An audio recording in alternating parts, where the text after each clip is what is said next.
से वैशाली से जहां 14 साल की बच्ची के साथ हुई हैवानियत का मामला सामने आया था, जो हमने आपके सामने रिपोर्ट भी किया।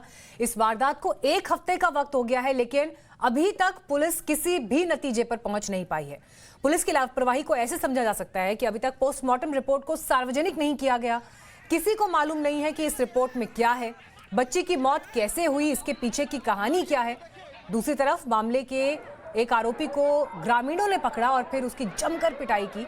स्थानीय लोगों के मुताबिक बच्ची की हत्या के बाद से युवक लगातार गांव में छिपकर रह रहा था और मौका पाकर भागने की फिराक में था, लेकिन इसी बीच लोगों को आरोपी के बारे में पता चल गया और फिर उसे पकड़ लिया गया।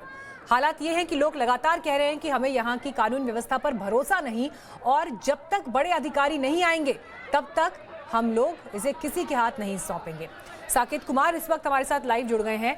साकेत, देखिए, जिस तरह से ग्रामीणों ने अपनी आपबीती सुनाई है, उन्हें तो पुलिस के काम करने के तरीके पर भरोसा नहीं है। और सबसे बड़ा सवाल जो यहाँ उठ रहा है, पोस्टमार्टम रिपोर्ट, ये हक है पीड़ित परिवार का जानने का कि उनकी बच्ची के साथ क्या हुआ, और किसी को इस पर क्या हुआ है कुछ मालूम नहीं है।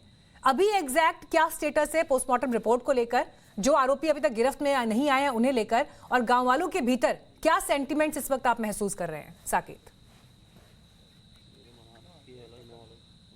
देखिए, बिल्कुल ये 14 तारीख की, पिछले 14 तारीख की ये घटना है, और आज समझिए आप कि 20 तारीख यहाँ पर हो चुका है। लेकिन अभी तक जो है पुलिस के तरफ से जो कार्रवाई हुई है वो ना के बराबर है, क्योंकि आज जो गांव के लोग हैं उन्होंने ही एक जो संदिग्ध है उसको पकड़ा है और पुलिस के हवाले किया, और उसे लेकर खूब हंगामा भी हुआ। अभी अभी हम उसी गांव में मौजूद हैं। आप देखिए, मेरे साथ कई गांव के लोग यहां पर खड़े हुए हैं जो लगातार इन चीज़ों को लेकर आंदोलन कर रहे हैं। प्रशासन की जो लापरवाही है उसे लेकर लगातार ये लोग बात कर रहे हैं कि आखिर क्यों नहीं अभी तक गिरफ्तारी हुई है। 7 दिनों का वक्त गुजर चुका है। कुछ लोगों से हम यहाँ बात भी कर लेते हैं। क्या कुछ हुआ है? आज आप लोगों ने पकड़ कर दिया पुलिस को, इससे पहले पुलिस ने क्या कुछ कार्रवाई की थी? इससे पहले भी जो भी संदिग्ध को पकड़ा गया है, जो भी इसमें हम ग्रामीणों का ही सहयोग रहा है, और हमने उसको पकड़ के या फिर जैसे भी हो पता लगा के उनको बताया है और पकड़ के उनको सुपुर्द किया है। आप लोगों को कैसे पता चला कि वही है, और किस तरह से आप लोगों ने छानबीन की? पुलिस ने तो कुछ नहीं किया।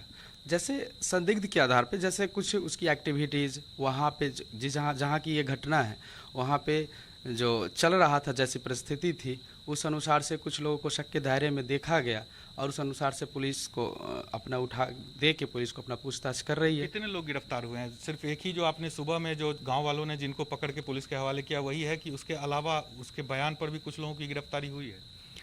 उसके बयान के आधार पे ही आज, जैसे आज सुबह सुबह हम ग्रामीणों ने ही एक जो संदिग्ध थी उसको कह सकते हैं एक बहुत बड़ा अभियुक्त हो सकता है ये, लेकिन अभी कुछ कहा नहीं जा सकता है, पूछताछ चल रही है।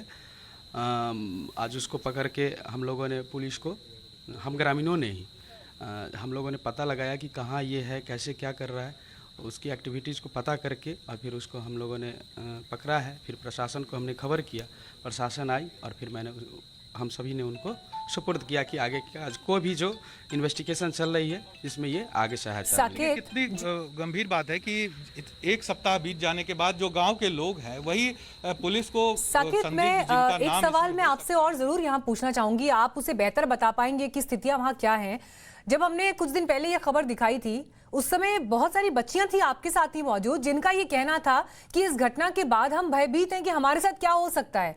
चाहे हमें स्कूल जाना है, कोचिंग पढ़ने के लिए जाना है, घर से बाहर निकलना है, देर सवेर हो जाती है, तो ऐसे में हमारी सुरक्षा की जिम्मेदारी कौन लेगा? और यकीनन ऐसी घटनाओं के बाद सबसे बड़े सवाल भविष्य के लिए ही उठते हैं कि भविष्य के लिए हम क्या परिस्थितियां खड़ी कर रहे हैं।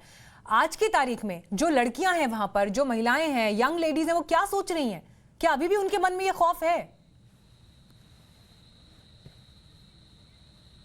देखिए, बिल्कुल खौफ तो निश्चित तौर पर है, क्योंकि आप देखिए, एक तरफ सरकार इंश्योर करती है, लगातार नीतीश कुमार हर मंच से ये बात कहते हैं कि लड़कियां यहां पर अब बेखौफ घूम सकती है। लड़कियों को शिक्षा के लिए सरकार ने काम किए, साइकिल दिया गया लड़कियों को ताकि वो पढ़ाई करे, स्कूल जाए। कभी भी शाम के बाद, अमूमन जो 5 से पहले की जो सरकार बिहार में थी उसको ब्लेम जो अभी वर्तमान सरकार है वो करती है कि उस समय लड़कियां घर से बाहर नहीं निकलती थी। 5 बजे शाम के बाद जो है रात का माहौल होता था, कोई भी घर से निकलना नहीं चाहता था। लेकिन अगर इस तरह की घटनाएं अगर होती रहेगी, और खास करके आप समझिए जहां पर अभी हम मौजूद हैं, जिस गांव में, वैशाली जिले का ये गांव है, ये पटना से लगभग 60 से 65 किलोमीटर की दूरी पर है, और इतने नजदीक की स्थिति ये है कि लड़की अगर घर से निकलने के लिए डर रही है तो आप समझिए कि सुदूर जो बिहार के और इलाके हैं उसमें क्या स्थिति होगी। और कहीं ना कहीं इससे मैसेज जाता है, क्योंकि जो यूएसबी रहा है नीतीश कुमार का लॉ एंड ऑर्डर, अगर उस पर सवाल उठेगा तो फिर से एक बार लोग ये सोचने को मजबूर हो जाएंगे कि आखिर जो डर का माहौल पहले था, जिस डर की बात करके लगातार सरकार में नीतीश कुमार आए, उस डर के माहौल में फिर से क्या बिहार जा रहा है। तो ये तमाम ऐसे सवाल हैं जो लोगों के मन में है, क्योंकि हम इस गांव में इससे पहले भी आए थे और जो लड़कियों से बात हुई थी, जैसा कि आप भी बता रहे थे, उन लोगों का कहना था कि अब उन्हें घर से निकलने में डर लग रहा है, पढ़ाई करने में डर लग रहा है। तो आप समझिए अगर ऐसी स्थिति बनती है, ऐसा माहौल बनता है, तो फिर वो जो सुशासन की बात लगातार और इसीलिए टाइम्स नाउ नवभारत पर हमारी भी ये कोशिश है कि वैशाली की इस गुड़िया को इंसाफ मिलना ही चाहिए, और उसके लिए इंसाफ की मांग लगातार हम उठाते रहेंगे। लेकिन इस पूरी घटना पर जो बड़े सवाल खड़े हो रहे हैं, ये वो सवाल जो नीतीश कुमार प्रशासन से, उनके पुलिस से हैं। सवाल यह है कि आखिर पोस्टमार्टम रिपोर्ट सार्वजनिक कब होगी, क्यों नहीं अब तक इस रिपोर्ट को सार्वजनिक किया गया है, इस पर बड़े सवाल बनते हैं। इसका जवाब कम से कम सामने आए, और अब तक जो मुख्य आरोपी है उसकी गिरफ्तारी क्यों नहीं हो पाई है, और गांव वालों को ऐसा क्यों लग रहा है कि पुलिस को जिस तरह से काम करना चाहिए उस तरह से काम नहीं हो रहा है। हालात ये हैं कि जिस पर शक है उस आरोपी को खुद गांव वाले ही पकड़कर पुलिस के हवाले कर रहे हैं। गुड़िया की मौत की गुत्थी आखिर कब सुलझेगी, लेकिन बड़ा सवाल यह है कि क्या पुलिस किसी को बचाने की कोशिश तो नहीं कर रही है।